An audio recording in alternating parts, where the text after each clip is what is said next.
एहसन के इम्तिहानात खत्म हो गए थे। उसके अबू उसे अपने दोस्त के घर ले गए। वहां एहसन ने इन लोगों की चीजों को छीड़ना शुरू कर दिया था।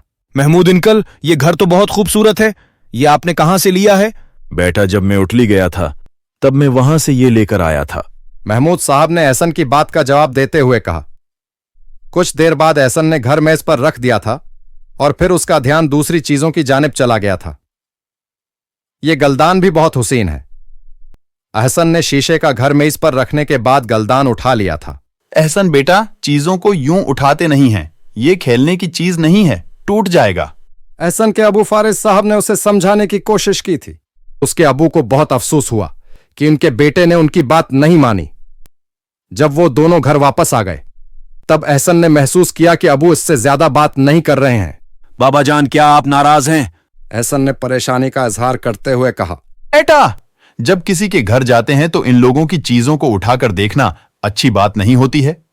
सब यही कहेंगे कि एहसन अच्छा बच्चा नहीं है, बहुत शरारती है। आपको मैंने ऐसा करने से मना भी किया, लेकिन आपने मेरा कहना नहीं माना। मुझे इस बात का बेहद अफसोस हुआ है। बाबा जान, आप ठीक कह रहे हैं। इस बारे में तो मैंने सोचा ही नहीं था। आपने मुझे बहुत प्यारी बात बताई है, फिर कभी आपको शिकायत का मौका नहीं मिले। एहसन के बाबा जान ने उसे वो बात बता दी थी जिसकी वजह से वो खुफा हुए थे। एहसन ने जो कहा था वो करके भी दिखाया। उसके बाद वो जब भी अपने बाबा जान के साथ किसी के घर जाता तो दूसरों की चीजों को बस दूर से ही देख लेता था।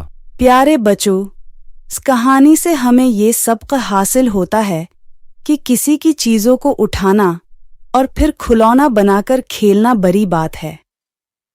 चीजें गिरकर टूट सकती हैं और उस तरह दूसरों का नुकसान भी हो सकता है। अच्छे बच्चे ऐसा काम नहीं करते हैं।